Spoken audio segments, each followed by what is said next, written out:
Boa noite, meus irmãos, amigos presentes.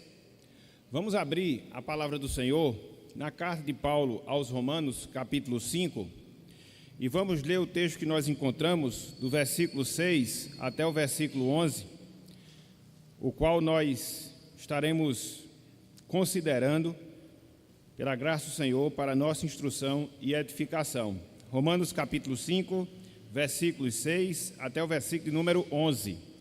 Diz-nos o seguinte, meus irmãos e amigos, a palavra do nosso Deus.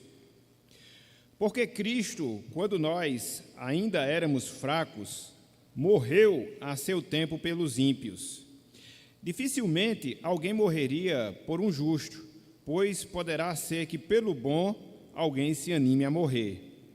Mas Deus prova o seu próprio amor para conosco, pelo fato de ter Cristo morrido por nós, sendo nós ainda pecadores. Logo, muito mais agora, sendo justificados pelo seu sangue, seremos por ele salvos da ira. Porque se nós, quando inimigos, fomos reconciliados com Deus, mediante a morte do seu Filho, muito mais, estando já reconciliados, seremos salvos pela sua vida. E não apenas isto, mas também nos gloriamos em Deus por nosso Senhor Jesus Cristo, por intermédio de quem recebemos agora a reconciliação. Até aqui, até o versículo número 11, que o Senhor nos abençoe e que Ele aplique a sua santa palavra em nossos corações. Amém. Meus irmãos, meus amigos, no Salmo de número 119, versículo 50, repetindo, Salmo de número 119, verso de número 50, o salmista nos diz assim: o que me consola na minha angústia é isto, que a tua palavra me vivifica. Repetindo, o que me consola na minha angústia é isto, que a tua palavra me vivifica. Nesse verso, meus irmãos, nesse verso, meus amigos, o salmista, ele nos ensina uma verdade inquestionável. E que verdade nos é ensinada e que verdade nos é instruída através desta curta passagem das Escrituras Sagradas. Que a palavra de Deus, meus irmãos, que a palavra de Deus, meus amigos, ela tem o poder, ela tem a capacidade de confortar, de consolar todos os nossos corações. E diante de uma afirmação como essa, podemos nos perguntar, diante de uma afirmação como essa, podemos nos indagar, mas por que isso acontece? Por que a palavra de Deus tem essa capacidade?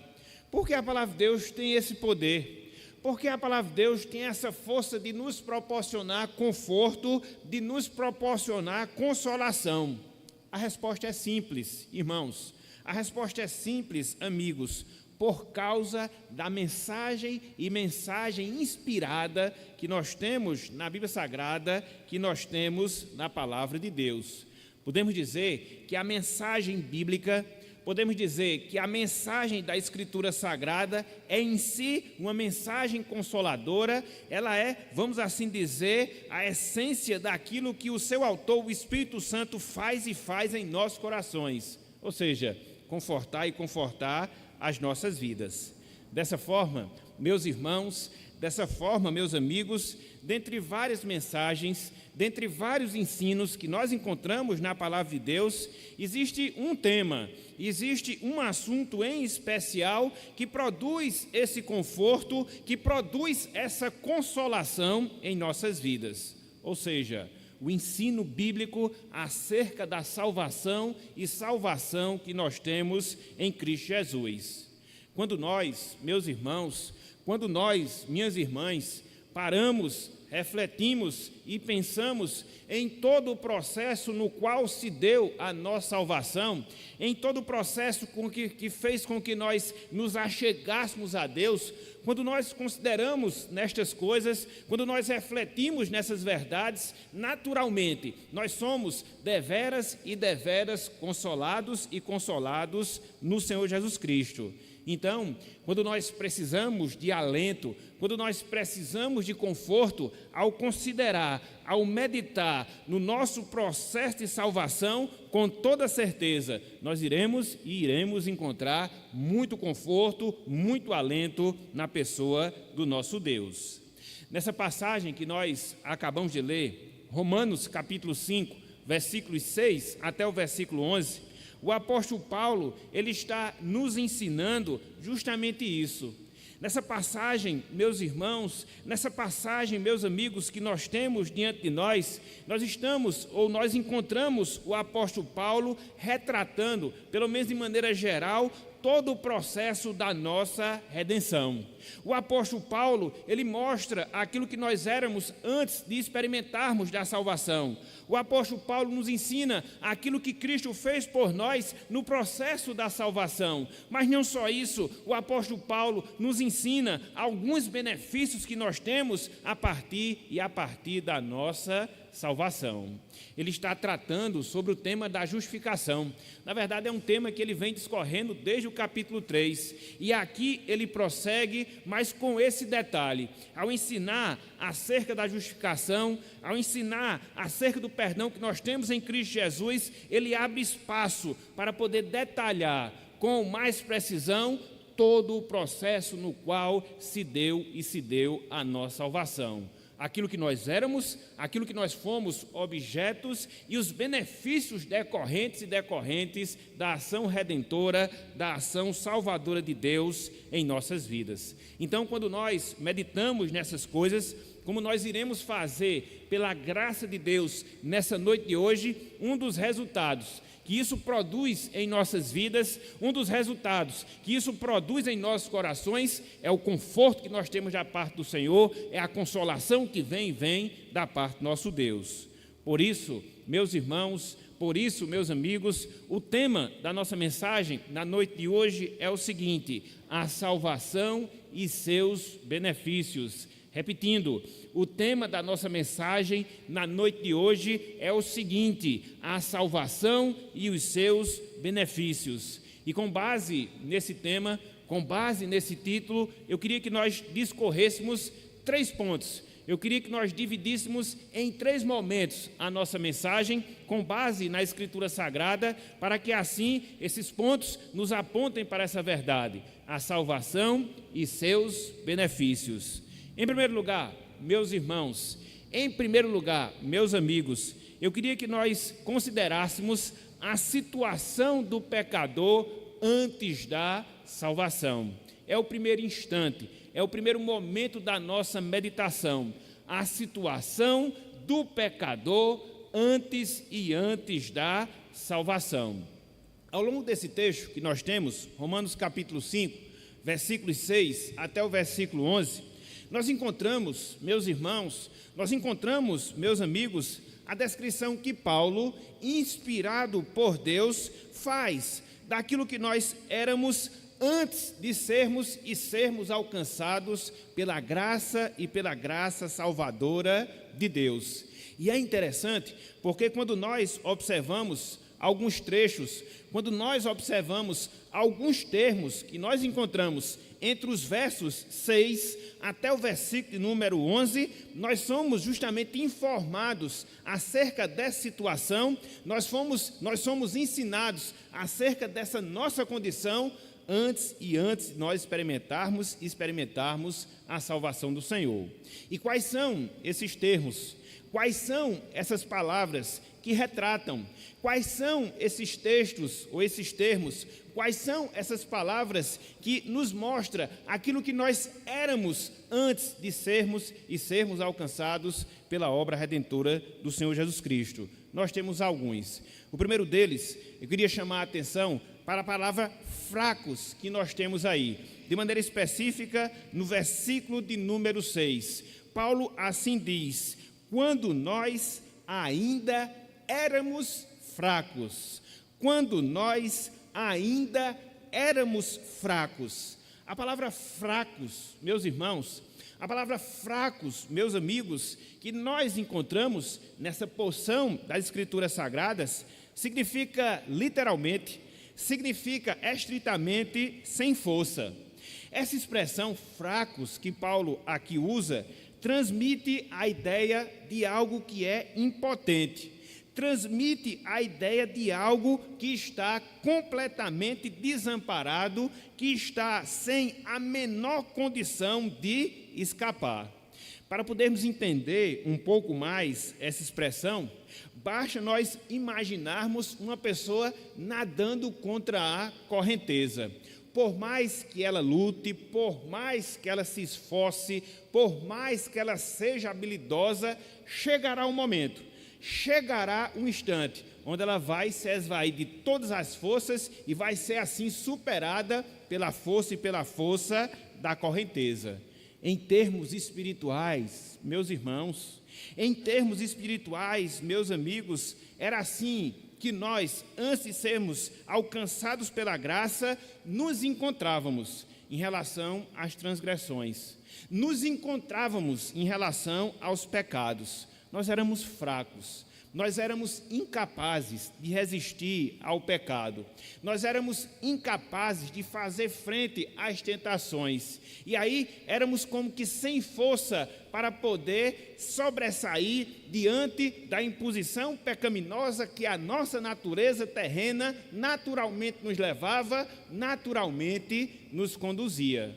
Mas não só isso, essa fraqueza espiritual a qual o apóstolo Paulo faz referência aqui nessa passagem, ela indica a fraqueza que nós tínhamos também em relação a Deus.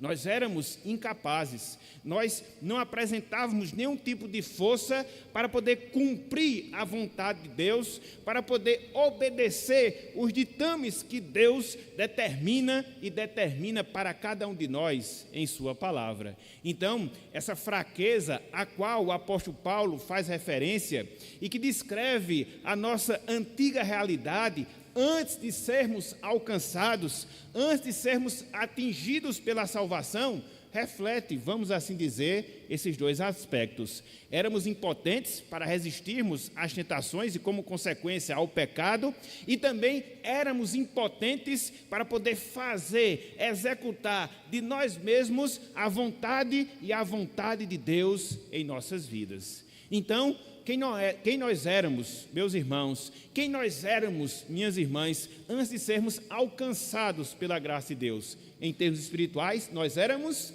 fracos. Mas não só isso. Paulo usa uma segunda palavra que nós temos no decorrer de toda essa sequência, dos versículos 6 até o versículo 11. Além de sermos fracos, Paulo diz que aquelas pessoas que ainda não foram alcançadas pela graça, elas são ímpias. Olha só o que ele diz também no versículo 6, na parte B do versículo 6. Ele assim descreve: morreu a seu tempo pelos ímpios. Morreu a seu tempo pelos ímpios. A palavra ímpios, meus irmãos, a palavra ímpios, meus amigos, que nós temos aqui, descreve, retrata aquelas pessoas que vivem sem nenhum tipo de reverência.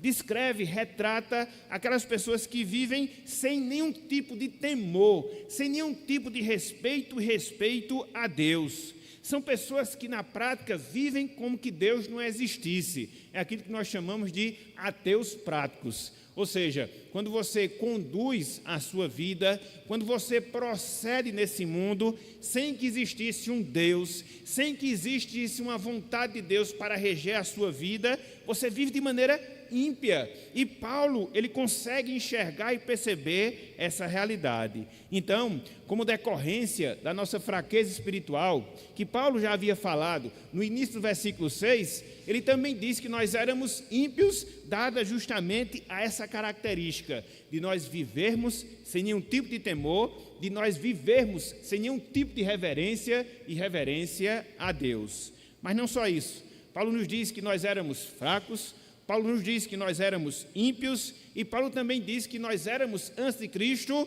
pecadores. Versículo 8, parte B. Olha só o que Paulo aqui nos ensina. Sendo nós ainda pecadores. Sendo nós ainda pecadores. A palavra pecadores, meus irmãos, palavra pecadores, meus amigos, que nós temos aqui, se refere àquelas pessoas que erram o alvo, literalmente falando. Essa é uma das definições da palavra pecado. Pecado, dentre alguns significados, significa nós errarmos o alvo que Deus tensiona para cada um de nós. Então, quando ele mostra que antes de Cristo nós éramos pecadores, em outras palavras, ele está nos dizendo que nós éramos pessoas que constantemente errávamos o alvo que Deus tinha proposto para cada um de nós. Em virtude do enfraquecimento espiritual que se deu por causa do nosso pecado, nós que não somos salvos, ou nós antes de sermos salvos, errávamos constantemente o alvo de Deus e o alvo de Deus para as nossas vidas. Então, Paulo diz que nós éramos fracos, Paulo diz que nós éramos ímpios, Paulo diz que nós éramos pecadores, mas não só isso.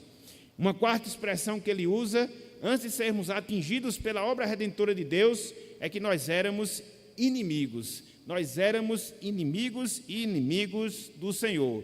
Veja o que nós temos no versículo 10, na parte inicial do versículo de número 10. Ele assim nos diz: porque se nós, quando inimigos, a palavra inimigos que nós temos aqui, literalmente falando, significa adversários. Transmite a ideia de alguém que está no campo de luta. Transmite a ideia de alguém que está no campo de batalha, lutando contra seu adversário, lutando contra seu inimigo. Essa era, meus irmãos, minhas irmãs, a nossa situação antes de experimentarmos a salvação. Nós vivíamos em conflito, nós vivíamos em luta, nós vivíamos em guerra contra Deus, contra a sua palavra, através das nossas palavras, através das nossas ações, através dos nossos pensamentos. Se Deus nos ordenava determinada coisa, fazíamos outra. Se ele determinava um determinado caminho, se ele determinava um específico caminho, nós andávamos por outro. Por quê? Porque nós éramos inimigos de Deus. Então, qual é a descrição? Qual é o retrato que Paulo define em relação à nossa situação antes de Cristo, em relação à situação daquelas pessoas que ainda não experimentam da graça de Cristo? São pessoas fracas, frágeis no sentido espiritual, são pessoas ímpias, são pessoas pecadoras, são pessoas inimigas de Deus. Quando nós consideramos, meus irmãos, minhas irmãs, essa descrição que Paulo faz, esses detalhes que nós temos através dessas expressões, nós percebemos, meus irmãos, minhas irmãs, quão terrível era a nossa situação, quão terrível era a nossa condição diante de Deus. Será que nós já nos vimos nessa situação? Será que nós consideramos que essa era a nossa realidade antiga? Nós éramos, meus irmãos, minhas irmãs, fracos para realizar a vontade de Deus. Nós éramos fracos para resistir à força do pecado em nossas vidas. Vivíamos, meus irmãos, minhas irmãs, sem nenhum tipo de respeito, sem nenhum tipo de honra à pessoa de Deus. Errávamos constantemente o caminho que Deus havia proposto para cada um de nós e nos comportávamos como rebeldes, inimigos da sua palavra, inimigos da sua vontade em nossas vidas. É por isso, meus irmãos, minhas irmãs, que sempre quando nós meditamos na salvação, sempre quando nós consideramos no processo através do qual Deus nos salvou, nós devemos ser gratos. Nós devemos ser agradecidos, porque esse era o nosso retrato, essa era a triste realidade que caracterizava e que marcava a vida de cada um de nós. E foi nesta condição, foi nesta situação que Deus operou em Cristo Jesus a nossa redenção. Louvado seja o Senhor. Nós não merecíamos e não merecíamos absolutamente nada. Nós éramos essas pessoas que Paulo aqui define, fracas, ímpias, pecadoras, inimigas, mas mesmo assim, conforme nós veremos um pouco mais adiante, Deus, Ele agiu de maneira favorável e favorável a cada um de nós. E é interessante, meus irmãos, é interessante, minhas irmãs, podermos pensar sobre essas coisas para nós entendermos muitas vezes a ação e a reação que as pessoas que nos circundam, elas têm, quer seja em relação a nós, que somos salvos, quer seja em relação à vontade de Deus. Muitas vezes, como crentes em Cristo Jesus, nós nos esquecemos daquilo que nós éramos antes de sermos atingidos pela salvação. E muitas vezes nós ficamos perplexos com algumas ações, com algumas reações que as pessoas sem Deus têm, repito, em relação a nós, repito, em relação a Deus. Mas na verdade, meus irmãos, na verdade, minhas irmãs, nós também seguíamos pelo mesmo caminho, nós também vivíamos essa mesma realidade, e é justamente por causa disso que deve haver de nossa parte amor, é por causa disso que deve haver da nossa parte compaixão, é por isso que deve haver da nossa parte todo o esforço para que, pela graça de Deus, possamos ser instrumentos no chamado de tais pessoas, assim como acontece conosco, para que elas experimentem da salvação.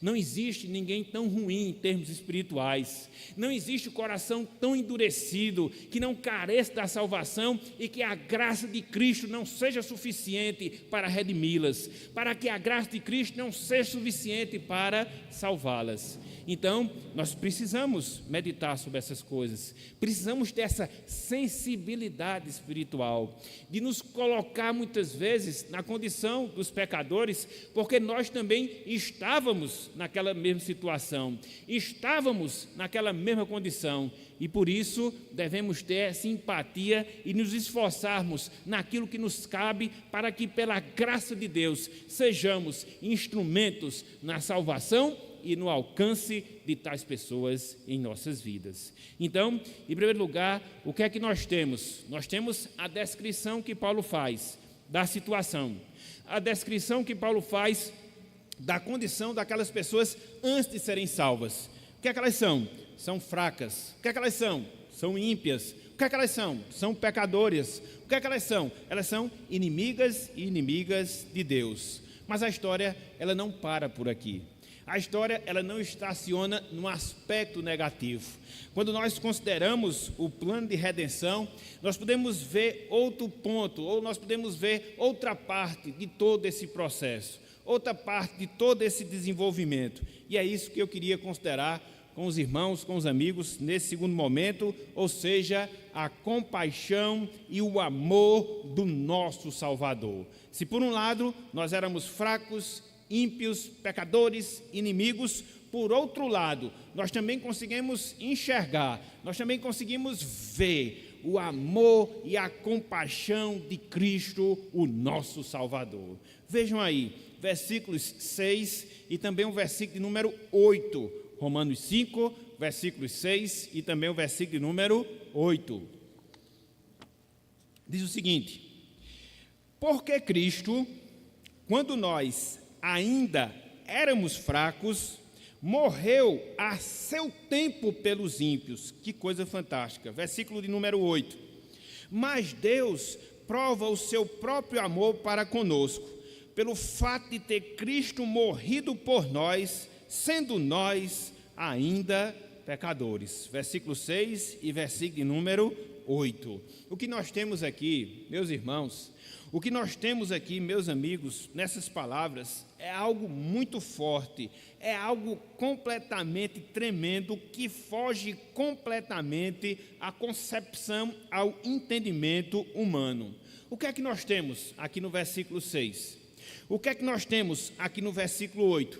Dentre várias coisas, nós temos a disposição que teve o nosso Senhor para se dar por nós. Quando nós éramos fracos, quando nós éramos ímpios, quando nós éramos pecadores, quando nós éramos inimigos e inimigos de Deus. Você consegue perceber essa verdade? Você consegue entender essa realidade, essa descrição que Paulo, inspirado por Deus, faz da disposição, do propósito, da vontade que teve o nosso Senhor em se dar por nós, meus irmãos. Não quando nós éramos justos, não quando nós éramos bons, não, muito pelo contrário, mas sim quando éramos fracos, ímpios, pecadores e inimigos de Deus. Como é que nós podemos descrever essa postura? Como é que nós podemos descrever essa atitude de Deus? Podemos descrevê-la através do seu amor, podemos descrevê-la através da sua compaixão.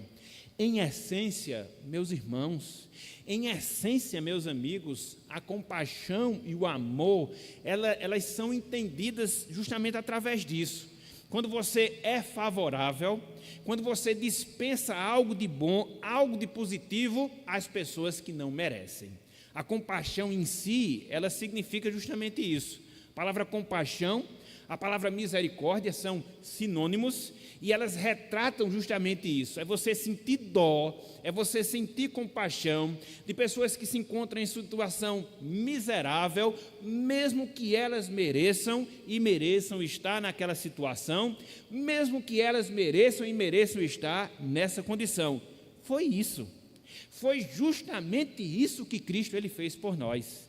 Foi justamente essa a sua postura, foi justamente esse comportamento em Cristo se dar, em Cristo se doar, em Ele se sacrificar quando éramos fracos, ímpios, pecadores e inimigos de Deus. Para podermos entender, meus irmãos, para podermos entender, meus amigos, essa verdade, imaginemos a seguinte situação. Suponhamos que numa determinada guerra, suponhamos que em um determinado conflito, um soldado ele venha a ser capturado por seus inimigos. É apenas uma situação hipotética, mas que serve para que possamos compreender essa verdade. E aí, uma vez capturada, essa pessoa ela é torturada, essa pessoa é humilhada, essa pessoa é violentada e ela está prestes a morrer por causa ou em virtude dos sofrimentos que lhe são impostos. Mas aí, por um descuido dos soldados inimigos, um explosivo é acionado. E todas aquelas pessoas estão prestes a morrer. E aí aquele homem que fora capturado, espancado, violentado, se joga sobre aquela bomba, aquele explosivo, para poder receber sobre ele toda a consequência da explosão e assim livrar os seus inimigos.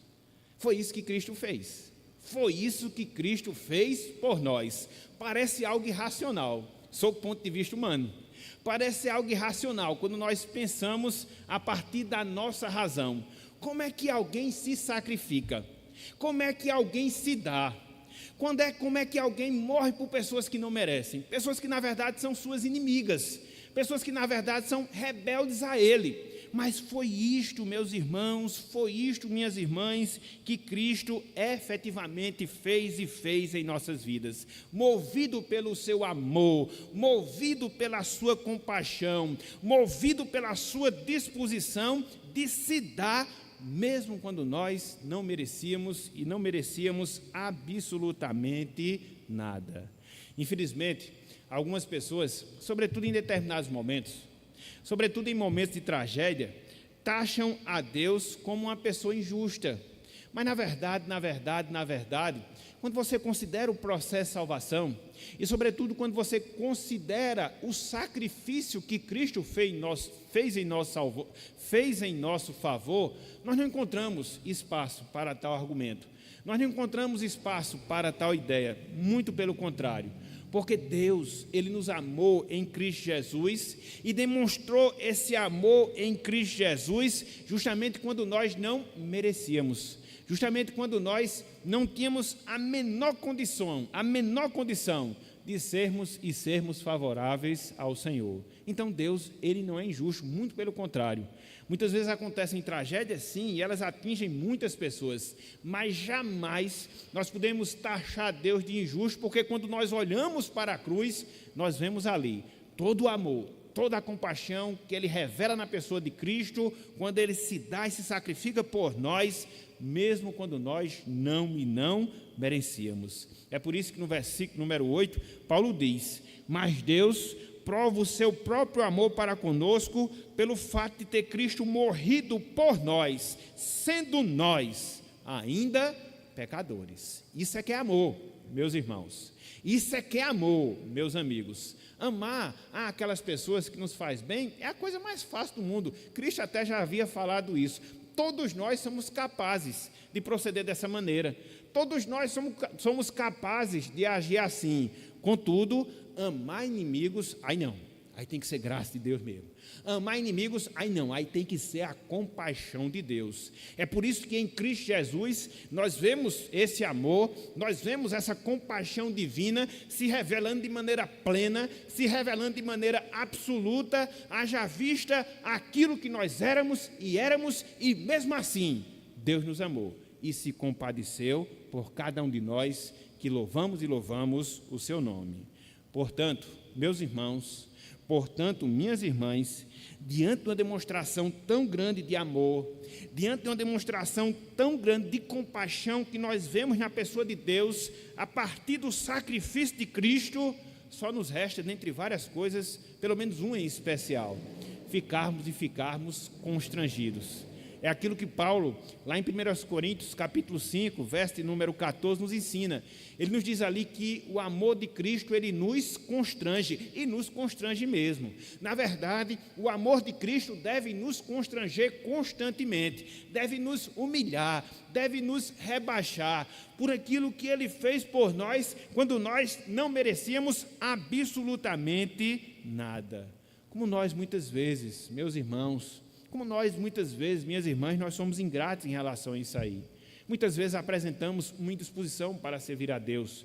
Muitas vezes nós temos resistência para perdoar ao nosso próximo. Muitas vezes nós não temos o interesse de nos envolvermos mais com o Senhor, de valorizarmos a comunhão que Cristo adquiriu por nós a partir do seu sacrifício. É por isso, meus irmãos, é por isso, minhas irmãs, que quando nós contemplamos a compaixão, quando nós consideramos o amor de Cristo, de fato, eu, você, cada um de nós, devemos ficar constrangidos. O amor de Cristo deve nos constranger por aquilo que nós sabíamos, daquilo que fazia parte da nossa realidade e aquilo a que nós fomos objetos, o amor e a compaixão de Deus em nossas vidas. Então, em um primeiro momento, Paulo descreve a nossa situação antes da salvação.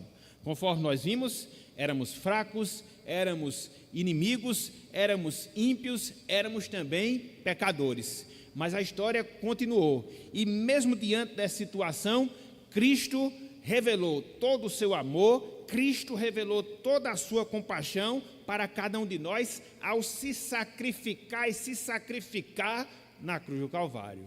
Mas e agora? Você pode perguntar. E agora? Você pode questionar. O que é que acontece? O apóstolo Paulo fala disso. O apóstolo Paulo, no terceiro momento, ele descreve alguns benefícios, meus irmãos, alguns benefícios, minhas irmãs, que nós temos a partir da nossa salvação. A salvação, vamos assim dizer, ela não é um fim em si mesma, não, muito pelo contrário. Ela por si só já é algo extraordinário. Ela por si só já é algo fantástico, mas quando você consegue entender detalhes da salvação, você fica impressionado com os benefícios que a salvação em Cristo Jesus, ela traz e traz para cada um de nós. E pode trazer para aquelas pessoas que mesmo sem experimentar a salvação, em Cristo Jesus, possa vir a experimentá-la. Mas aí você pode perguntar, quais são então os benefícios da salvação? Essa é a terceira parte. Esse é o terceiro ponto da nossa meditação a partir de agora, benefícios da salvação. Quando nós olhamos, meus irmãos, quando nós olhamos, meus amigos, dos versos 9 até o versículo número 11, nós vamos observar alguns benefícios que o apóstolo Paulo aponta pela nova realidade que nós temos em Cristo Jesus. Algumas bênçãos, vamos assim dizer, que experimentamos pelo fato do amor de Deus, pelo fato da sua compaixão ter se revelado a cada um de nós. E quais são? Você continua a se questionar. Quais são, você continua a se perguntar, esses benefícios? Em primeiro lugar, meus irmãos, em primeiro lugar, meus amigos, a partir da salvação, nós hoje nos beneficiamos com o perdão dos nossos pecados. Nos beneficiamos com a justificação que vem de Deus. Olha só o que Paulo fala logo no início do versículo 9. Romanos capítulo 5, logo no início do versículo número 9. Ele assim nos diz: logo, muito mais agora quando? Uma vez que nós somos salvos. E aí ele prossegue: sendo justificados pelo seu sangue. A palavra justificação aqui tem a ver com perdão. A palavra justificação aqui tem a ver com a declaração de inocência que Deus nos faz a partir da obra do Senhor Jesus Cristo. Ao morrer na cruz, meus irmãos, Cristo nos justificou. Ao morrer na cruz, minhas irmãs, Cristo declarou a nossa inocência. Ele levou sobre si os nossos pecados, apesar de não ter pecado, e transferiu para cada um de nós a sua justiça, a sua retidão, a sua santidade, de sorte que eu, você, cada um de nós, que hoje somos salvos, pelo fato de sermos salvos, nós temos a justificação, o perdão de todos os nossos pecados. É por isso, meus irmãos, é por isso, minhas irmãs, que nós temos certeza de salvação. Uma vez que nós fomos salvos, não ficamos isentos em relação aos nossos pecados. Mas pelo fato de sermos justificados, nós garantimos o perdão dos nossos pecados passados, dos nossos pecados presentes e dos nossos pecados futuros. Por quê? Porque a salvação traz consigo a nossa justificação. Hoje nós somos pessoas declaradas justas perante Deus, não por causa de nós mesmos, mas nós somos pessoas justas, declaradas inocentes perante Deus, por causa da justiça que está de Cristo Jesus sobre cada um de nós. Louvado seja o Senhor. E é por isso que daqui a alguns momentos nós iremos celebrar a Santa Ceia do Senhor. Vamos relembrar desse momento que antecedeu o sacrifício de Cristo, através do vinho que simboliza o seu sangue, através do pão que simboliza o seu corpo, porque participar da Santa Ceia, tomar da Santa Ceia, é entender a justificação real e presente das nossas vidas. Então, em primeiro lugar, nós fomos perdoados, nós fomos justificados, mas não só isso. Um outro benefício da salvação que o apóstolo Paulo nos ensina aqui nessa passagem, é que hoje, meus irmãos, minhas irmãs, nós desfrutamos de segurança eterna. Hoje nós desfrutamos de segurança e de segurança eterna. Complemento do versículo número 9. Paulo ele prossegue e diz: sendo justificados pelo seu sangue, prossegue o autor sagrado, seremos por ele, ou seja, pelo sangue de Cristo, salvos da ira. Seremos salvos da ira. Uma vez que nós estamos em Cristo Jesus, nós estamos, meus irmãos, nós estamos, minhas irmãs, protegidos e protegidos da ira de Deus. O sangue de Cristo que nos cobre é como que um escudo, é como que uma proteção. Na verdade, é como diz João, ele é a propiciação dos nossos pecados. Propiciação tem a ver com o propiciatório do Antigo Testamento. Era a tampa da Arca da Aliança, entendeu? Que cobria, vamos assim dizer. Então, de modo semelhante, o sangue de Jesus, ele cobre todos os nossos pecados. E é por isso que nós temos certeza de salvação. É por isso que nós temos convicção que nós não seremos condenados. Por quê? Porque o sangue de Cristo nos lava e nos purifica de todo o pecado. Uma vez salvos para sempre, louvado seja o nome do Senhor. Então, nós somos perdoados, justificados, nós desfrutamos de segurança eterna. A ira de Deus não mais repousará sobre nós, muito pelo contrário, hoje nós somos objetos do amor, objetos da compaixão especial de Deus. Mas não só isso, em terceiro lugar, como fruto ou como benefício da salvação, nós fomos, meus irmãos, minhas irmãs, reconciliados. Nós fomos reconciliados. Versículo 10, parte inicial, e também o versículo 11, parte final. Versículo 10, parte inicial, versículo 11, parte final. Assim Paulo se expressa: porque se nós, quando inimigos, fomos reconciliados com Deus mediante a morte do seu Filho, versículo 11, parte final, por nosso Senhor Jesus Cristo, por intermédio de quem recebemos agora a reconciliação. Nós fomos aproximados, meus irmãos. Na verdade, nós fomos reaproximados através de Cristo Jesus. Por que reaproximado? Porque lá no Éden, Adão, através dos seus pecados, nos afastou, nos separou de Deus. E por isso estávamos destinados à condenação. E por isso estávamos destinados às penalidades eternas de Deus. Mas uma vez que Cristo vem, uma vez que Ele vai à cruz, uma vez que Ele derrama o seu sangue, esse sangue se viu dentre várias coisas para nos unir novamente com Deus. A palavra reconciliação, que Paulo usa no versículo 10, a palavra reconciliação, que Paulo também usa no versículo 11, significa transformar inimigos em amigos, literalmente falando. A palavra reconciliação significa transformar inimigos em amigos. Daí a necessidade de nós podermos compreender, daí a carência que nós temos de podermos compreender todo o processo da salvação. E quando nós entendemos esse processo, nós não podemos destacar aquilo que nós éramos. E conforme nós falamos, no primeiro momento da nossa meditação, nós éramos o quê? Inimigos, estávamos lutando, nos digladiando com Deus. Mas na medida que Cristo vem e opera a nossa redenção, Ele inverte essa relação que dantes nós tínhamos em relação ao Senhor. De inimigos, agora passamos a ser amigos. Ou de maneira mais específica, de inimigos, agora nós somos filhos e filhas de Deus. Foi isso que Cristo nos propiciou a cada um de nós. Ele nos reconciliou com Deus. Que coisa maravilhosa. A obra da salvação, quando considerada em seus detalhes, ela nos impressiona. E de fato ela nos impressiona. E de fato ela deve nos impressionar mesmo. Porque envolve tudo isso: perdão, segurança eterna, reconciliação, mas não só isso. Não só isso, como eu gosto de dizer, também implica em alegria, implica em satisfação. Esse é o quarto benefício, vamos assim dizer, da salvação que nós temos e temos em Cristo Jesus. Hoje, meus irmãos, hoje, minhas irmãs, nós desfrutamos da alegria genuína, da satisfação e satisfação que vem de Deus. Olha só o que Paulo nos ensina no versículo 11, na parte A.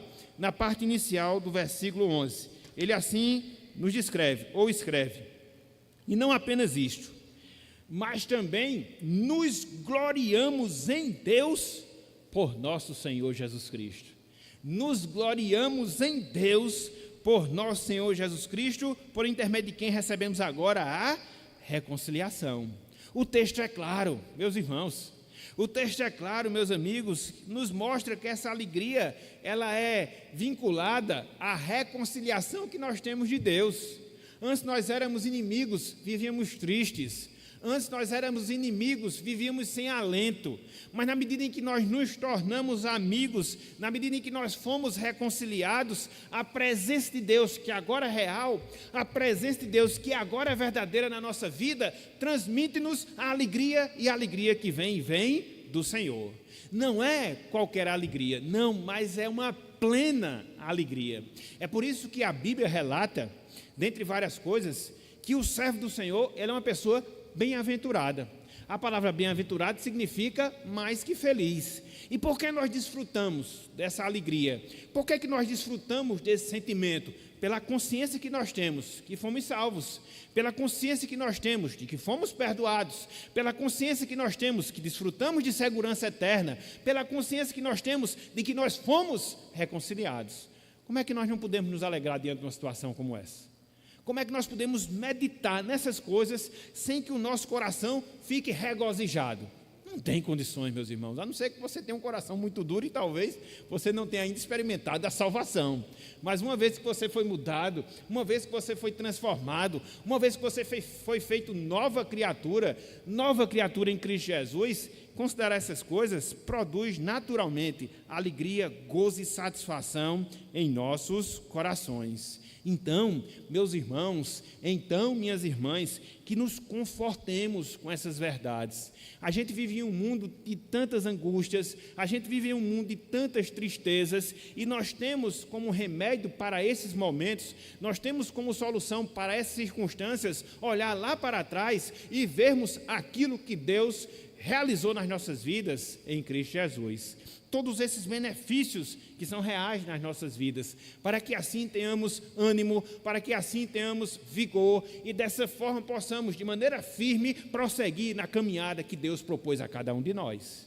A gente vive num mundo onde as pessoas são tristes, abatidas, depressivas e tantas outras coisas, mas remédio para isso tem. E que remédio é? A salvação de Cristo. Que solução é? Considerar nessa salvação em nossas vidas. E é esse o objetivo de Deus em nos falar justamente essa verdade.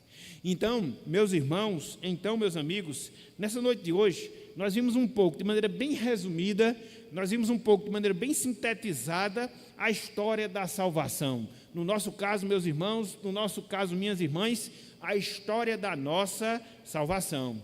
Nós vimos a situação na qual nós nos encontrávamos, éramos fracos, éramos ímpios, éramos pecadores, éramos inimigos e inimigos de Deus, contudo, a compaixão e o amor de Deus em Cristo Jesus se revelou nas nossas vidas quando Ele se sacrifica, quando Ele dá a sua vida em favor dos nossos pecados.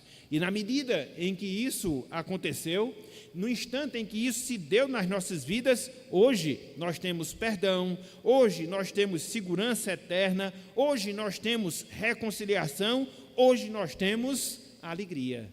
Então, meus irmãos, minhas irmãs, que possamos participar da ceia do Senhor, como nós iremos participar daqui a alguns instantes, movidos por esse sentimento, considerando essas verdades, para que não seja apenas mais uma cerimônia, mas que nós possamos de fato nos regozijar, nos confortar e nos fortalecer através da Santa Ceia, que reflete o sacrifício de Cristo em nosso favor. E toda a explicação para essa história da salvação. Então, que não seja apenas mais uma Santa Ceia, mas que seja a Santa Ceia, onde nós vamos firmar novamente um compromisso com o Senhor, onde nós iremos confessar possíveis pecados, onde nós iremos nos colocar à disposição para servirmos a Deus em gratidão por aquilo que Ele fez em Cristo Jesus. É para isso que serve a Santa Ceia também nas nossas vidas, para que todas essas coisas elas estejam envolvidas e a Santa Ceia passe a ter um significado especial para cada um de nós, meus irmãos, minhas irmãs. Mas não só isso, aos nossos amigos, às nossas amigas presentes na noite de hoje, diante de tudo isso que nós expomos, diante de tudo isso que nós consideramos, convém avisar a cada um de vocês que vocês também podem desfrutar de todos esses benefícios que nós acabamos de mencionar.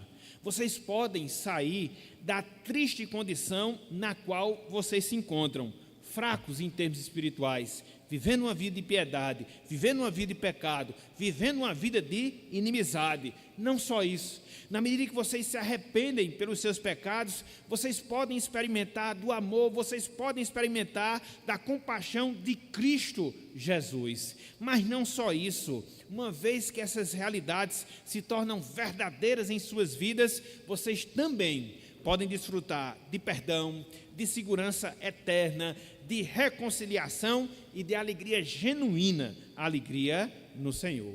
Portanto, conclamamos a vocês para que vocês se arrependam dos seus pecados, para que vocês clamem por essa graça, para que vocês clamem por essa compaixão.